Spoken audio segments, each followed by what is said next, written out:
Saat perintah puasa itu diturunkan, hal pertama yang disampaikan oleh Nabi Shallallahu Alaihi Wasallam kepada para sahabat beliau pada masa itu dan berkelanjutan sampai kepada kita saat ini adalah menerangkan diantaranya tentang keutamaan Ramadan untuk menjawab sekaligus mengentaskan hoaks yang pada saat itu dibangun oleh orang-orang Yahudi yang tinggal di Madinah.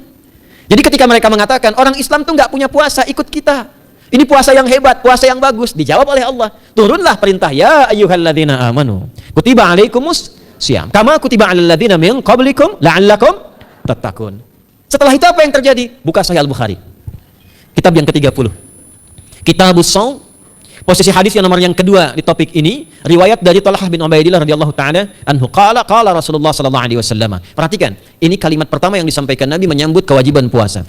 As-siyamu junnatun fala yarfuth wala yajhal. Wa ini mar'un qatalahu aw syatamahu falyaqul inni sha'imun marwataini. La khulufu famis sha'imi atyabu 'indallahi yaumal qiyamati min rihil miski yatruku ta'amahu wa syarabahu wa syahwatahu min ajli. Ini poinnya. As-siyamu li wa ana ajzi bihi wal hasanatu bi asyri amthaliha. Kata Nabi, puasa kita ini yang kita tunaikan spesial, beda dengan yang lainnya. Jadi ketika Yahudi mengatakan puasa kami ini puasa yang hebat, yang bagus, yang diikuti oleh umatnya Muhammad sallallahu alaihi wasallam. Turun ayat, komentar Nabi pertama apa? Puasa kita kepada para sahabat, kepada kita semua, ini puasa yang spesial. As-siyamu. Lihat diksinya. Awas Pak ya, Ibu jangan salah baca. As-siyam, bukan asyab. As-siyam. Disebutkan 9 kali dalam Al-Quran. Ada as-saum, ada as-siyam, itu beda. Kalau saum, sekali disebutkan dalam Al-Quran, surah 19 ayat 26. Saum itu masih umum, kata umum untuk menunjuk kata imsak, menahan secara umum. Bisa berarti puasa yang ada ketentuan aturan, bisa berarti menahan secara singkat. Apa saja yang bersifat menahan, itu saum namanya. Contoh Sayyidah Maryam misalnya, beliau masih makan. Ya, ayat 24, 25 itu masih makan. Goyangkan pohon kurma, jatuh kurmanya, makan kurmanya. Mau minum, ambil airnya, minum. Masih makan, masih minum. Cuman diminta untuk saum. Apa saumnya? Inni nadhartu lirrahmani sauma falam ukallimal yauma insiya. Jangan bicara pada siapapun. Kamu dituduh, kamu berzina, jangan jawab, biarkan bayinya yang bicara, dan itu mukjizat pertama untuk Isa alaihissalam. Itu nanti dimulai di ayat 31 sampai 33 di surah Maryam surah 19. Tapi beliau diperintahkan saum. Saumnya apa? Jangan bicara.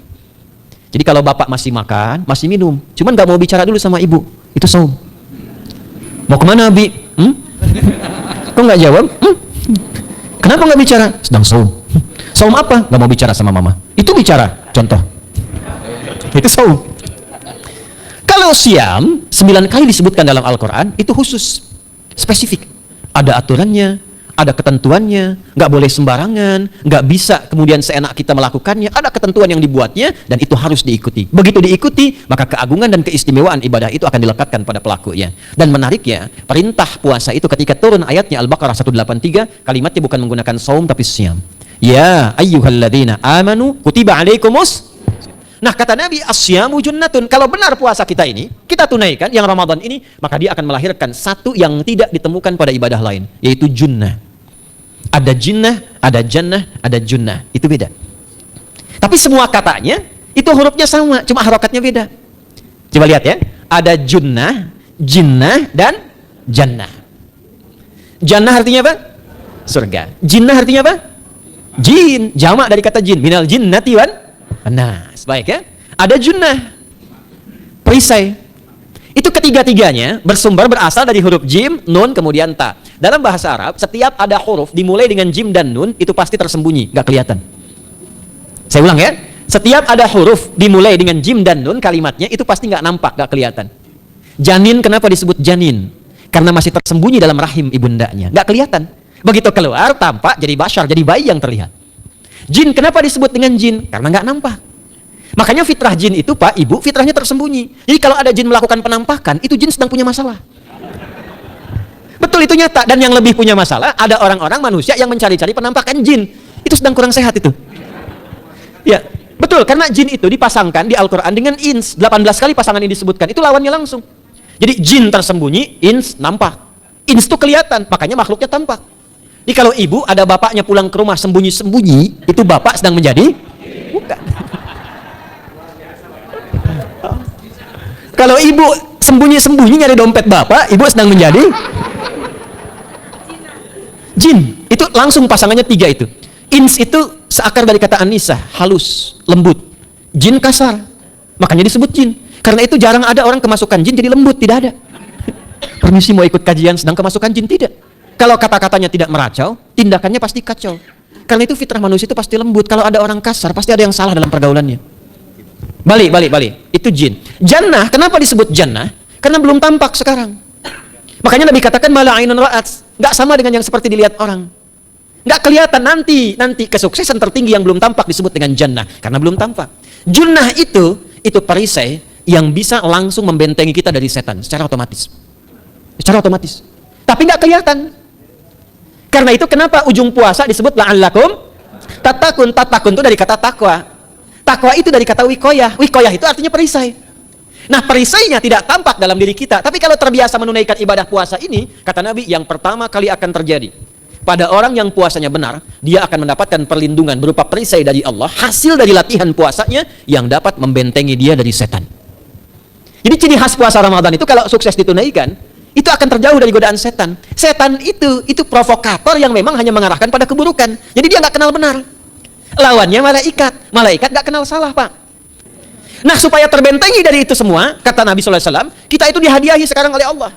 Satu ibadah yang kalau dilakukan ibadah itu akan mengakumulasi ibadah-ibadah yang lainnya, yang saat bersamaan dahsyatnya ibadah ini bisa menghadirkan junnah, perisai yang membentengi dari setan. Karena itu ketika dilakukan ibadahnya, saat yang bersamaan bisa ditahan maksiatnya, ditingkatkan amal solehnya. Setan kan ngajaknya pada yang salah kan? Malaikat ngajak pada yang soleh. Ramadan itu keutamaannya, kalau sudah tiba Ramadan, itu selalu kita terdorong pada yang soleh dan tertahan untuk yang salah. Itu hebatnya puasa Ramadan. Kalau nggak percaya silahkan Pak Ibu sekalian. Cuman Ramadan yang saat datang waktunya bisa menghentikan orang berbuat maksiat. Nggak percaya cek. Orang yang punya sifat marah semarah-marahnya, itu saat Ramadan bisa berhenti marah. Buka jam 6 kurang seperempat ada yang provokasi. Dia bisa tahan marah tuh, istrinya bingung, tumben Pak nggak marah, ntar habis maghrib. Bisa ditahan. Orang dusta bisa nggak dusta. Dan saat yang bersamaan, teman-teman sekalian, Bapak Ibu, itu bisa terdorong berbuat meningkatkan amal soleh. Sekarang kita keluar dari sini, ada yang minta, belum tentu dikasih. Nanti Ramadan tiba, sudah nyatet berapa yatimnya, berapa du'afanya, amal soleh naik. Sekarang ada orang ketinggalan sholat fardu, terlambat, masih biasa. Ramadan ketinggalan sunnah, itu gelisah. Betapa ibu-ibu para pejuang yang sangat luar biasa, itu berjuang memperebutkan saf pertama, setelah maghrib untuk menaruh sejadah. Nah, ini pelakunya nih. Tapi itu hebat, Bu. Saya tanya ibu kalau berjuang naruh sejadah setelah maghrib atau bahkan sebelum maghrib, itu sejadah disimpan di saf itu untuk ngejar sholat apa? Tarawih, bukan isanya. Saya tanya pada ibu, tarawih itu hukumnya sunnah atau wajib? Sunnah. Ramadan itu jangan, kan yang fardu, ketinggalan sunnah, bisa gelisah. Itulah Ramadan. Dan pada saat itulah ketika amal soleh dikerjakan, amal salah ditinggalkan, datanglah junnah, itu perisai yang mengikat setan. Itu yang dimaksudkan di hadis Muslim. Di topik yang ke-13, namanya Kitabus Syam. Hadis yang pertama dari sahabat Abu Hurairah. An Abi Hurairah radhiyallahu ta'ala anhu, anin Nabi sallallahu alaihi wasallam qala, "Idza jaa Ramadhanu." Redaksi yang pertama. Redaksi yang kedua yang bintang 3 di bawahnya. "Idza kana Ramadhanu." Redaksi ketiga yang bintang 4 di bawahnya. "Idza dakhala Ramadhanu." Idza jaa Ramadhanu. Idza kana Ramadhanu. Idza dakhala Ramadhanu, futtihat abwabul jannati aw abwabur rahmati. Wa ghulliqat abwabun nari aw abwabu jahannam. Wa sulsilatis syayatinu aw sufidatis syayatin. Ini maknanya. Kalau Ramadan sudah tiba, kata Nabi, maka dibukakanlah pintu-pintu surga. Para ulama berbeda pendapat dalam tafsir tentang hadis ini. Pintu-pintu surga ada yang mengatakan real dibuka. Ada yang mengatakan dengan penafsiran metafor. Pintu surga itu pintunya lewat amalan. Ada 8 pintu surga kata Nabi dalam hadis yang lain. Ya, fil jannati thamaniyatu abwabin, fiha babun yusamma ar-rayanu, la yadkhuluhu illa as-shaimun, fa idza dakhaluhu ughliqa. Di surga itu ada 8 pintu surga. 8 itu ternyata di hadis lain pintunya semua amal soleh. Ada pintu sholat, pintu puasa namanya ar-rayyan, ada pintu sedekah, pintu zakat, pintu haji. Jadi kita itu sekarang fastabiqul khairat. Kenapa ada moto fastabiqul khairat? Itu kan diambil dari Al-Baqarah ayat 148. Siapa yang pengen memburu surga, buru di amalannya. Mungkin nggak semuanya bisa dikerjakan. Kalau tidak semuanya, ambil salah satu yang paling disukai, konsisten di situ. Walikulli wijhatun huwa muwalliha. Setiap orang pasti punya kecenderungan untuk beramal. Ada yang senang puasa, ada yang senang tahajud, ada yang senang sedekah. Fastabiqul khairat, silahkan berburu, berlomba untuk mengerjakan apa yang disenangi itu. Itulah pintu surganya. Nah, saat Ramadan, semua pintu surga itu dibuka, Pak. Makanya kita senang kerjakan, sholatnya meningkat, sedekah meningkat, ngaji Quran meningkat. Saat yang bersamaan pintu neraka ditutup. Ada berapa pintu neraka? Ada berapa? Kalau pintu surga berapa tadi? 8. Hadisnya jelas, sahih dalilnya. Pintu neraka berapa? Bukan. Pilih. 6 atau 8? Yang 6 angkat tangan. Bukan 6, bukan 8, 7. Dalilnya apa? Dalilnya Quran surah Al-Hijr, surah ke-15. Ayat ke-44. Surah ke-15 Al-Hijr ayat ke-44. Neraka ada 7 pintu. Dan dalam setiap pintunya nanti ada 19 malaikat yang menjaga. Alaiha tis'ata asyar. 7 pintu ini khusus Ramadan ditutup. Dan hati-hati, nama neraka itu ada 2 nanti. Neraka yang membakar, ini mungkin jadi baru informasinya bagi sementara orang. Neraka yang membakar dan neraka yang membekukan. Jadi ada 2 sifat. Saya ulang ya, neraka yang membakar dan neraka yang membekukan. Yang membakar disebut dengan Jahannam, yang membekukan disebut dengan Zamharir namanya. Zamharir. Jadi kalau ada orang masuk neraka, itu cuma 2 pilihannya, dibekukan atau dibakar. Jelas ya? Makanya kita dikasih pendahuluan, ada musim panas, musim dingin. Supaya merasakan, ini orang musim dingin ini pakai lapisan-lapisan baju. Musim panas cari pendingin. Kamu sekarang cari pendingin, kata Allah, di neraka nggak ada AC. Kamu sekarang pakai berlapis-lapis, di neraka beku.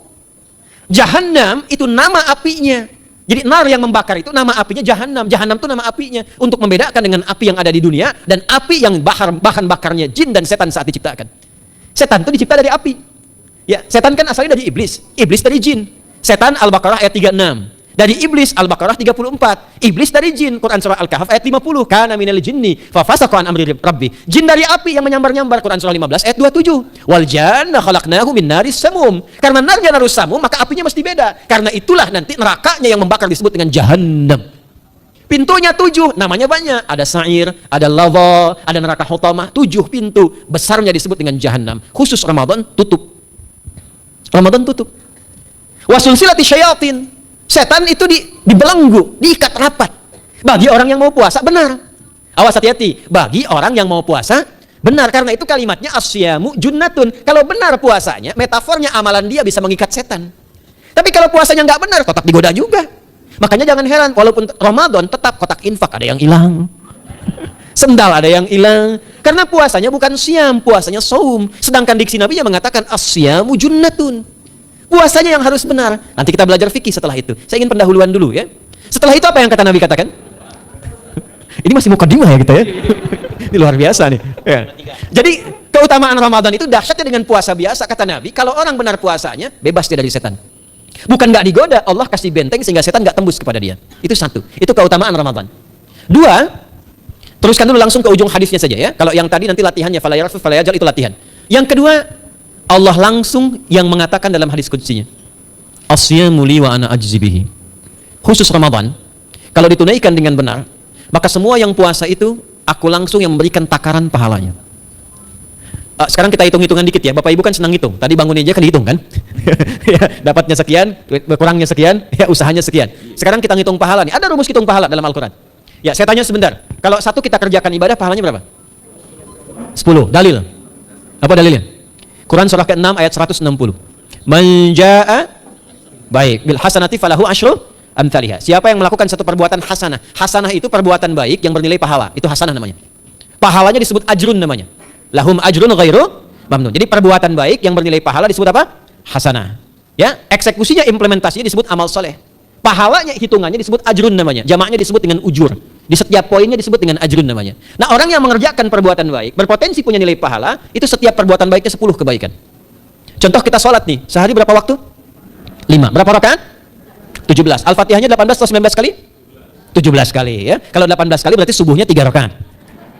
Nah, itu kan kalau kita buka hadis Muslim, nomor hadis 162, saat Nabi dalam peristiwa setelah Isra itu ke Masjidil Aqsa, kemudian araja bina Jibril alaihissalam. Mi'raj naik ke Sidratul Muntaha. Sidratul Muntahanya ada di surah An-Najm dari ayat 1 sampai 18-nya. Itu ketika menerima perintah sholat, pertama kali kan bukan 5, tapi 50. Turun kan Nabi kemudian ke langit ke-7, ketemu Nabi Ibrahim, sedang senderan di Baitul Ma'mur, punggungnya senderan. Itu ada kisahnya di hadis Muslim, nomor hadis 162. Kemudian turun lagi ke Nabi Musa. Nabi Musa itu kan tipikalnya, senang yang pertama agak temperamen, yang kedua itu senang mengomunikasikan sesuatu. Makanya ketika dengan Khidir alaihi salam itu senang, ya, kritisnya itu muncul kepada Nabi Muhammad ketika turun dari Sidratul Muntaha ke langit yang ke-6 itu, ketemu Nabi Musa, ditanya, Muhammad SAW dapat apa tadi? Sholat. Berapa waktu? 50. Kamu tahu nggak? Umat saya itu kekar-kekar besar-besar. Segitu aja nggak kuat. Apalagi umat kamu. Yang kayak kita sekarang nih. Minta lagi diskon sama Allah katanya. Naik tuh, minta lagi. Singkatnya 9 kali naik. Setiap naik dikurangi 5. 9 kali 5 berapa? 45. 50 kurangi 45 berapa? 5. Turunlah 5. Sampai 5 pun Nabi Musa masih komennya begini. Minta lagi aja diskon. Kata Nabi, saya kurang enak lah, malu saya. Sudah diberikan yang paling pokok 5. Dan itu pun belum selesai. Dengan senyumnya kemudian, lihat ini indahnya. Setiap 5 itu Allah menetapkan, setiap satunya punya 10 nilai. Jadi kalau kita kerjakan 5 waktu, dikali 10 berapa? 50. Itulah dahsyatnya umat Nabi Muhammad karena keutamaan nabinya. Walaupun 5, nilainya tetap setara dengan yang umat Nabi Musa 50 kali. Karena itu keutamaan Nabi Muhammad itu sangat luar biasa. Sampai nanti dipuji Allah begitu tinggi. Sifatnya, rasanya di ujung surah At-Taubah itu. Akhlaknya di surah Al-Qalam itu. Dan karena kemuliaan ini kita dapat barakahnya. Percikan keberkahannya. Apa itu? Ketika Ramadan, yang puasa-puasa lain standar. Puasanya umat Muhammad SAW, setiap puasanya itu pahalanya dilipat gandakan tak terbatas. Allah langsung menilai keikhlasan pada hambanya. Paling minimal kalikan 10 kali lipat lagi dari hari biasa. Wal hasanatu bi asyri amsalihha. Jadi kalau sekarang baca Quran sekarang nih, satu hurufnya berapa? Tahu dari mana? Jadi At-Tirmidzi nomor hadis 2910. Man qara'a harfan min kitabillahi falahu asyru hasanat. Setiap ada orang baca satu kitabullah dengan syarat dia mukmin, muslim, baca satu huruf dari kitabullah, dapat 10 kebaikan. Satu hurufnya 10, Bu, Pak. Walam aqul alif lam mim harfun, saya tidak katakan kata Nabi alif lam mim satu huruf. Walakin alifun harfun, lamun harfun, mimun harfun, wa likulli harfin asyru hasanat. Tapi alifnya satu huruf, lamnya satu huruf, mimnya satu huruf, setiap hurufnya 10 kebaikan. Saya kalau ada papan tulis, saya turunkan ini pakai syarah ilmu arud. Itu dahsyat lagi. Arud itu menuliskan apa yang dikatakan, bukan menuliskan simbol yang ditunjukkan. Jadi kalau kita bilang alif, tulis alif. Dan alif itu kan ada 3 huruf, hamzah, lam, fa. Hamzah berapa huruf? Tulis lagi hamzah. Itu baca Quran kalau ikhlas, pahalanya berlipat. Paling standar satu hurufnya 10. Dan hampir nggak ada orang baca Quran cuma satu huruf. Nun. Udah dulu 10 lumayan. Nggak ada. Pasti banyak itu. Dan Ramadan lebih meningkat lagi. Dan dikalikan 10 lagi. Itu paling standarnya satu huruf 100, Pak, Bu. Makanya Ramadan itu limpahan pahala. Rugi orang kalau nggak ibadah saat Ramadan itu. Nabi aja itu tadarusan Quran sekali khatam. Saat tahun meninggalnya 2 kali khatam untuk ngejar kemuliaan-kemuliaan contoh bagi kita. Itu Ramadan. Jadi ini yang pertama menjadikan kita mesti sadar Ramadan beda dengan bulan biasa. Maka disampaikan oleh Nabi yang pertama ada pelipat gandaan pahala. Yang kedua ada perisai yang bisa menjauhkan kita dari setan. Yang ketiga, saya tutup mukadimahnya, yang ketiga, hanya Ramadan yang siang malam melahirkan ampunan Allah Subhanahu wa taala. Siang malam. Kita kalau mau nyari ampunan itu bisa kapanpun minta ampun. Tapi ada waktu-waktu yang sangat strategis dan tempat-tempat yang sangat efektif mempercepat mengabulkan doa. Contoh waktu misal sepertiga malam. Itu cepat terkabul doa, hadisnya qudsi. Di antara azan dan iqamah. Waktu singkat di waktu Jumat, ada yang menafsirkan antara duduk khutbah dan 1 dan 2, ada yang menafsirkan waktu asar menjelang ke maghrib. Dan itu nanti sepeninggal Nabi ada di antara istri Nabi SAW memburu waktu singkat yang luar biasa ini untuk berdoa. Hafal doanya ya? Allahumma kfina bihalalika an haramik wa aghdina bi ta'atika an ma'siyatik wa bi fadlika amman siwak. Itu dibiasakan di hari Jumat dibacakan. Ya, hafal enggak? Nah, nanti diputar lagi videonya ya, kan ini kita sampai lihat lagi. Ya, kembalikan. Ada yang sifatnya tempat. Mihrab itu mustajab. Makanya kenapa imam itu di mihrab? Karena mewakili makmum untuk berdoa. Karena itu pilih imam yang betul-betul paham fikih salat. Bagus bacaannya dan ngerti fikih salat supaya dia sebelum salat melihat ke belakang. Itu bukan cuma merapatkan barisan, tidak, untuk melihat siapa yang salat. Apakah tahan berdiri lama kalau dibacakan bacaan panjang? Atau ada yang buru-buru? Lalu bacaannya apa yang sesuai untuk makmumnya? Itu fikihnya. Karena itu tempatnya di mihrab, dan mihrab itu viral, tempat yang cepat mengabulkan doa. Maryam itu punya mihrab. Nabi Zakaria saat minta keturunan, itu mohon kepada Allah di mihrabnya Maryam. Ali Imran ayat 38 sampai 39. Hunalika da'a Zakaria rabbah, qala rabbi habli min ladunka dzurriyyatan thayyibah innaka sami'ud du'a. Fanadatul malaikatu wa huwa qa'imun yusalli fil mihrab. Cepat terkabul doa. Masjid cepat terkabul doa. Tapi Ramadan itu menggabungkan semuanya. Nggak usah tunggu sepertiga malam. Siangnya diampuni, malamnya diampuni. Apa dalilnya? Untuk malam lekat dengan ibadah qiyam namanya. Man qama ramadhana imanan wahtisaban ghufira lahu ma taqaddama min. Siapa yang mampu menghidupkan Ramadan di malam harinya. Dan jangan salah Bapak Ibu sekalian, awas jangan salah ya. Ramadan itu satu paket ibadahnya. Bukan cuma puasa. Ramadan satu paket. Ada paket siang, ada paket malam. Dan nggak ada paket hemat. Full. Ada siang, ada malam. Dan itu semua sama, cuma beda satu huruf. Hadisnya sama, ibadahnya juga diksinya sama, cuma beda sehuruf. Malamnya qiyam, siangnya siam. Awas ya, malamnya apa? Qiyam, siangnya apa? Siam. Cuma beda satu huruf. Dan itu satu paket. Jadi kalau Anda tertinggal, jangan Anda lah, jangan kita. Kalau ada orang yang tidak mengerjakan semalam, misalnya qiyamnya, cuma siamnya, sah puasanya, benar sesuai rukun, sah. Cuman tidak sempurna keutamaan Ramadannya. Karena itu Allah mengatakan kalau sedang puasa, sempurnakan dengan ibadah malamnya. Itu ada di Al-Baqarah ayat 187. Tsumma atimmus syiyama ilal lail. Muqaddimatul lail, maghribnya untuk puasa, lail atasnya untuk qiyam. Orang yang mampu menghidupkan ibadah malam, jangan salah ya, nanti kita mulai puasa, insya Allah yang pertama dimulai ibadah malam. Qiyam, bukan siam. Jadi jangan terlampau soleh, puasanya nanti nunggu fajar. Malam itu qiyam. Nah qiyam ini ada potensi ampunan dosa Pak Bu. Jadi kalau kita manfaatkan ibadah ini dengan benar, misal ya, kita kan nggak tahu ajal nih. Tiba kemudian kita manfaatkan qiyam bangun, ditunaikan dengan benar, itu Masya Allah. Meninggal misal dalam sujud, itu jaminannya, ghufira lahu ma taqaddama min dzambi. Siapa yang benar ibadah qiyamnya, sampai detik itu, ditunaikan karena imannya, ikhlas karena Allah, saat bersamaan dia introspeksi diri, begitu dia tunaikan, misal dia meninggal, misal saja, semua dosa-dosa yang pernah dia tunaikan diampuni pada saat itu. Ma itu tanpa batas. Ma taqaddama min dzambi, ma semua yang pernah dia kerjakan dalam hidupnya. Karena itu viral, Sayyidah Aisyah itu pernah minta petunjuk pada Nabi di hadis Muslim. Bertanya pada Rasulullah, "Ya Rasulullah, kalau malamnya saya pengen ibadah dan qadar Allah bertepatan dengan malam Al-Qadar, apa yang saya minta?" Itu sampai diajarkan oleh Nabi doanya, dan doanya sahih. Di At-Tirmidzi dikuatkan lagi dengan lebih lengkap redaksinya. Kata Nabi, kalau engkau bersamaan dengan itu malam hari bangun, bersamaan, faquli, katakanlah, Allahumma innaka afuwun karim, tuhibbul afwa fa'fu anni. Nanti di hadis yang Muslim, Allahumma innaka afuwun, di At-Tirmidzi ada kata karimnya, innaka afuwun karim, tuhibbul afwa fa'fu anni. Itu malam Bu. Biasanya nunggu sepertiga malam, waktu sahar. Ya, jadi waktu sahar itu waktu singkat menjelang fajar. Kalau subuh sekarang 4:08, itu kira-kira sahar tuh jam setengah 4 lah. Ya, 3:30 sampai jam 4 itu namanya sahar. Bukan lail. Kalau lail dari ba'da isya sampai sahar. Sekarang isya setengah 8 misalnya, jam 8 tuh sampai setengah 4 namanya lail. Jelas ya? Lail tuh malam, jamaknya layali. Turunannya lela, lili, lala itu malam. Ya, ibu leli, ibu malam-malam gitu ya. Gitu. Nah, itu waktu menjelang fajar setelah lail sahar, jamaknya ashar. Ashar itu disampaikan di Al-Quran, waktu terbaik untuk istighfar. Quran surah 51 ayat 18. Wabil ashari hum yastaghfirun. Yang biasa istighfar berpeluang dapat ridha Allah dan disiapkan surga terbaik, melebihi kemewahan dunia. Itu ada di ayat ke-16, 17, 18. Ya, dari ayat 15-nya, 16-nya, 17-nya adalah untuk yang saharnya, 16-nya itu kalimatnya. Ya, 16-nya yang dengan mengatakan Rabbana amanna faghfir lana dzunubana wa qina adzabannar. Ayat 17-nya as-sabirina was-sadiqina wal qanitina wal munfiqina wal mustaghfirina bil ashar. Itu hari biasa seperti sekarang. Ramadan dari ba'da isya sampai terus lagi sampai masuk waktu fajar, siangnya pun masih ada ampunan Allah. Man shoma ramadhana imanan wa ihtisaban ghufira lahu ma taqaddama min. Saya tanya sekarang, siapa yang enggak punya dosa boleh angkat tangan? Yang dosanya banyak boleh angkat tangan. Tuh, saking banyaknya kita nggak bisa ngangkat. Sekarang ubah kalimatnya. Yang ingin masuk surga angkat tangan. Insya Allah. Yang ingin surga Firdaus angkat tangan. Tuh, maka ironi itu tampak dalam perilaku kita. Pengen ke surga, tingkatan Firdaus, tapi ngaku dosa banyak. Itu dia. Maka Allah punya sifat Rahman dan Rahim. Rahman untuk dunia, Rahim untuk akhirat. Maka diberikanlah kesempatan Ramadan untuk menggugurkan semua dosa itu. Karena itulah Bapak Ibu sekalian, penting kita menyiapkan, karena nunggu Ramadan itu nggak mudah. Dan nggak semua orang itu akan sampai kepada momen yang dimaksudkan. Karena itulah malaikat Jibril itu langsung komen. Ya, jadi ada dua riwayat nih, Nabi yang berdoa, malaikat yang mengaminkan, ada malaikat yang berdoa, Nabi yang mengaminkan. Jadi Nabi akan naik memberikan tausiah di mimbarnya. Mimbar Nabi itu ada 3 gundakan. Begitu naik ke gundakan pertama, ada 3 gundakan. Lalu tibalah kemudian beliau bersabda. Ada riwayat Nabi yang berkata, malaikat mengaminkan, ada riwayat sebaliknya, malaikat yang berkata, Nabi mengaminkan. Raghima'an furajulin. Awas, hati-hati nih. Raghima'an furajulin. Liman adraka Ramadhana falam yughfar lahu. Terhina di hadapan Allah Subhanahu wa taala. Kotor dirinya. Bu'dan, jauh dari rahmat Allah. Liman adraka Ramadhana, siapa yang sudah disampaikan ke bulan Ramadan falam yughfar lahu, tapi tak mampu mendapat ampunan Allah Subhanahu wa taala.